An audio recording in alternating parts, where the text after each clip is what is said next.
Take some questions while we wait. Mr. Bays. So Uganda, Bobi Wine has been arrested again in Uganda ahead of the forthcoming elections. How concerned is the Secretary General about these developments? We are.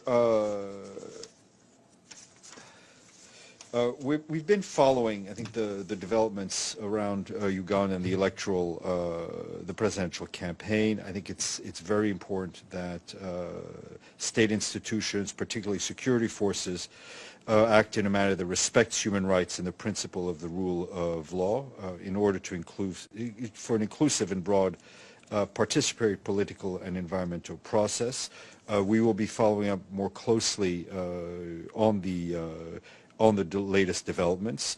And I think it's important that all parties and political actors and government leaders work in a way that will ensure a peaceful election. A couple of follow-ups. You talk about peaceful, but the arrest has been followed by protests which appear to have been violently put down. There are even reports of people being shot by security forces, unconfirmed, and now some sort of curfew underway. How concerned are you about the current situation? Well, people have a right to demonstrate peacefully. Any excessive use of force by security forces anywhere is of concern to us.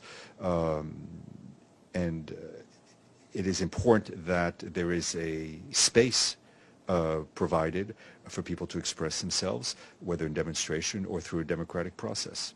After 36 years in power, do you think President Museveni is going to allow free and fair elections? I ask that question because the EU now is not going to send a monitoring mission. The reason the EU is not going to send a monitoring mission is because it says it's done it in previous years, and in 2016 it made 30 recommendations of things that the Ugandan authorities need to do to have free and fair elections, and not one of them has been implemented. Well, I can't predict what will happen. What I can say is that we hope there will be the space for the exercise of the democratic process. Maria, if that is you behind the mask.